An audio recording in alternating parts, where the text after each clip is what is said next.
Assalamualaikum warahmatullahi wabarakatuh. Waalaikumsalam warahmatullahi wabarakatuh. Alhamdulillah wassalatu wassalamu ala Rasulillah Sayyidina Muhammad ibni Abdillah wa ala alihi wa sahbihi wa mawala, amma ba'du. Alhamdulillah, pada siang hari ini kita kembali melanjutkan kajian rutin Kitab Bulughul Maram, masih di dalam Kitabut Thaharah, yaitu kitab tentang bersuci. Bab yang ke-7, Babu Adabi Qadha'il Hajati, bab tentang adab membuang hajat, hadis yang ke-81.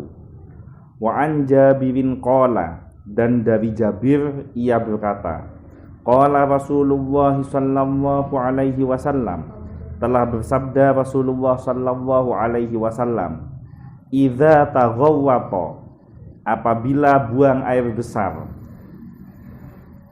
ar-rajulani, dua orang laki-laki, falyatawara, maka hendaknya masing-masing menyembunyikan diri.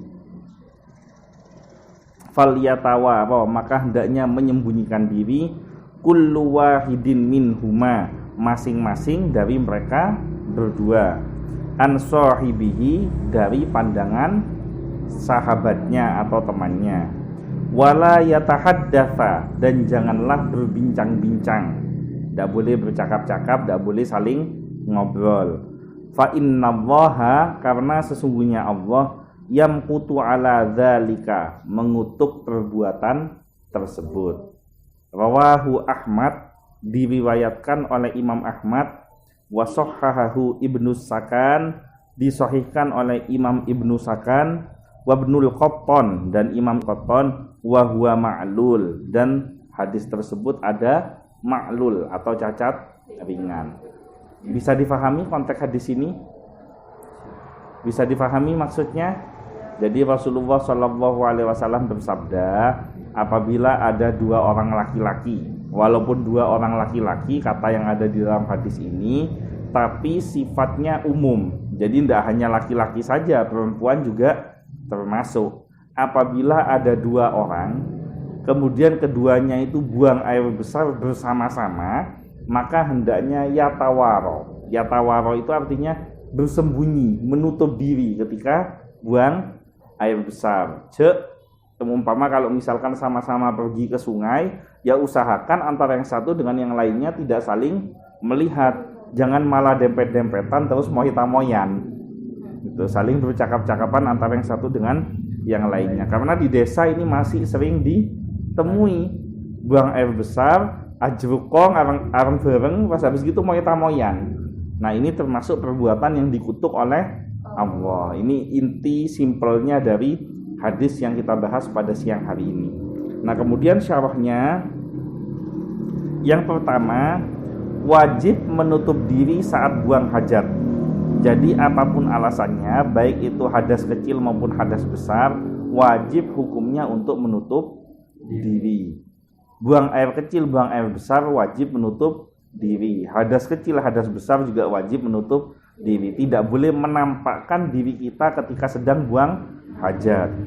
Nah, kemudian yang kedua, dilarang bicara saat buang hajat. Jadi tidak boleh ngobrol, termasuk dengan sengaja telepon-teleponan di dalam kamar mandi. Itu termasuk dalam bagian berbicara pada saat buang hajat. Jadi kalau misalkan ada yang nelpon pada saat buang air di kamar mandi, pilihannya dua. Pertama, nggak usah diangkat, tunggu sampai selesai baru telepon balik. Atau pilihan yang kedua, diangkat ngomong, bentar ya saya masih di kamar mandi, nanti saya telepon kembali. Jadi dilarang berbicara di dalam kamar mandi, termasuk melalui handphone. Kenapa kok nggak boleh berbicara saat buang hajat? Karena berbicara saat buang hajat itu menunjukkan kurangnya rasa malu. Sedangkan seorang mukmin itu harus punya rasa malu. Al-haya'u minal iman. Malu itu sebagian daripada iman. Maksud malu itu adalah malu terhadap sesuatu yang menurunkan harga diri kita, wibawa kita di hadapan manusia, terlebih-lebih menunjukkan diri kita sebagai makhluknya Allah, kemudian kita berbuat tindakan-tindakan yang menjatuhkan nama baik kita sendiri.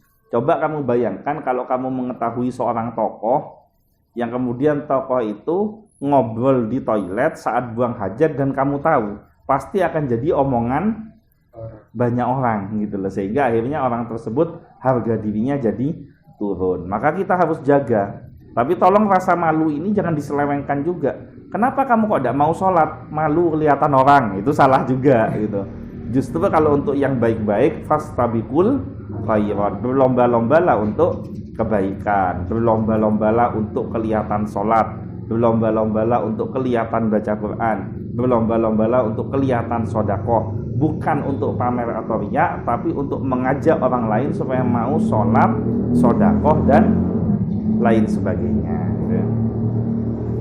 Allah tidak menyukai perbuatan seperti itu, perbuatan berbicara antar sesama orang yang sedang buang air besar, termasuk buang air kecil. Jumhur menyatakan, jumhur itu mayoritas. Jadi kalau ada kalimat jumhur ulama, berarti mayoritas ulama menyatakan bahwa hukum berbicara saat buang hajat adalah makruh. Jadi jumhur ulama, mayoritas ulama tidak sampai kepada derajat haram, tapi sudah sampai kepada derajat makruh. Apa itu makruh? Sesuatu perbuatan yang jika dikerjakan tidak dosa, tapi tidak disukai oleh Allah. Itu namanya makruh. Yang ketiga, jika seandainya ada hajat untuk berbicara, tidaklah masalah, bahkan dalam satu kondisi bisa dikatakan wajib. Jadi kalau misalkan ada hajat untuk berbicara, tidak masalah, bahkan bisa masuk kategori wajib. Misalkan, ya kan, kamu ada di kamar mandi, suaminya saudara ibunya suamimu, berarti saudara mertua, itu ngechat kamu karena ngubungin suamimu tidak diangkat-angkat, ngasih tahu kalau ibu mertuamu sakit keras, kamu sedang posisi berada di dalam kamar mandi, maka jangan sampai, wah ini kalau saya ngomong ke suami saya sekarang, ini makruh, itu malah salah kamu.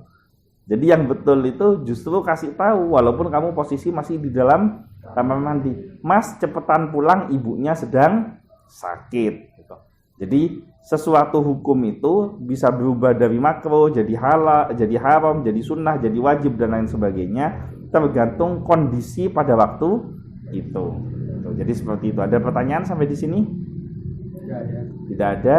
Mungkin itu saja yang bisa saya sampaikan. Mudah-mudahan semuanya diberikan umur panjang, diberikan kesehatan, diberikan rezeki yang barokah, diberikan keselamatan baik di dunia maupun di akhirat, mendapatkan syafaat dari Nabi Muhammad SAW. Al-Fatihah.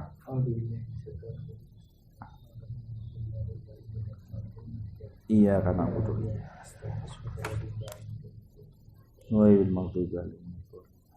Sekian dari saya, kurang lebihnya mohon maaf. Wallahul muwaffiq ila aqwamit thoriq, wabillahi taufiq wal hidayah. Wassalamualaikum warahmatullahi wabarakatuh.